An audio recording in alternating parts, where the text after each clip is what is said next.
వచ్చిన మెజారిటీని చూసి ఎవరూ తల ఎగరేయొద్దు. మనల్ని ఇబ్బంది పెట్టిన ప్రతి ఒక్కరిని దేవుడు శిక్షిస్తాడు. మచిలీపట్నం ఎంపీగా బాలశౌరి కూడా అద్భుతమైన మెజారిటీతో విజయం సాధించారు. ఎంపీ గారి సహకారంతో కేంద్రం నుంచి పెద్ద ఎత్తున నిధులు తీసుకొచ్చి నియోజకవర్గాన్ని అభివృద్ధి చేసుకుందాం. రాబోయే 5 ఏళ్లలో మచిలీపట్నంలో 1,00,000 మంది జనాభా పెరుగుతారు. 50,000 కోట్ల విలువ చేసే ఆయిల్ రిఫైనరీ మచిలీపట్నం రానుంది. ఉద్యోగ ఉపాధి అవకాశాలు పెరగనున్నాయి. మౌలిక సదుపాయాల కల్పనకు అత్యధిక ప్రాధాన్యం ఇవ్వడం జరుగుతుందని మంత్రి కొల్లు రవీంద్ర అన్నారు. ఈ నియోజకవర్గంలో ప్రతి ఒక్కరు కూడా బాధపడ్డారు కాబట్టి 50,000 ఓట్ల మెజార్టీతో ఈ రోజు మనకి గెలిపించారంటే అది వాళ్ళు మన మీద వాళ్ళకు ఉన్నటువంటి వ్యత్యాసాన్ని తెలియజేయడం. అంటే 65% ఓట్లు మన బండి మన ఎన్నికల్లో కేవలం 33% మాత్రమే వాళ్ళకి ఓట్లేశారు. 65% ఓట్లు పడతాం అంటే ఇవాళ అది మామూలు విషయం కాదు. అలాగే రాష్ట్ర స్థాయిలో కూడా 95% 170 సీట్లకి 164 సీట్లు తీసుకున్నాం. 11 సీట్లు ఓడిపోవడం జరిగింది. అవి కూడా మెజార్టీలు చూడండి, రాష్ట్ర వ్యాప్తంగా కూడా మెజార్టీలు, భారీ మెజార్టీలు 70,000, 80,000, 90,000, 96,000 మెజార్టీలు. అంటే పార్లమెంట్ సభ్యులకు వచ్చే మెజార్టీలు అసెంబ్లీలకు వచ్చినాయి అంటే ప్రజలు ఎంత విసిగిపోయారు అనే దానికి ఇవాళ రాష్ట్రం అంతా కూడా ఒక నమూనా. ముఖ్యమంత్రి అనేవాడు ఎలా ఉండకూడదు అనే దానికి ఒక రోల్ మోడల్ ఎవరు? జగన్మోహన్. బుక్లు కూడా రీసెర్చ్లు ఎన్ని చేస్తున్నారు ఎన్ని కూడా అట్లా.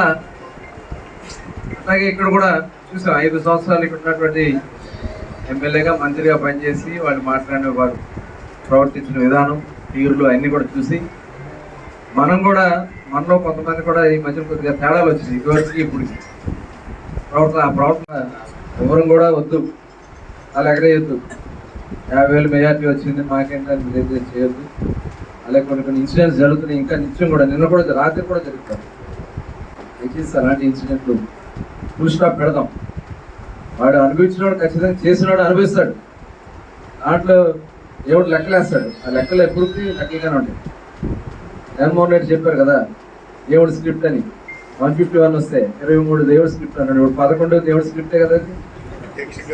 అలాగే మనం కూడా ప్రతి ఒక్కరు కూడా ఇవాళ మనం ఇక్కడ పడిన కష్టం కానీ, రాష్ట్ర వ్యాప్తంగా చేసిన కార్యక్రమాలు కానీ, మన మీద ఉన్నటువంటి విశ్వాసం కానీ, మన మచిలీపట్నానికి మంచి రోజులు వచ్చినాయి కాబట్టి ఇవాళ మంత్రిగా 2 కీలకమైన శాఖలు మనకి ఇచ్చారంటే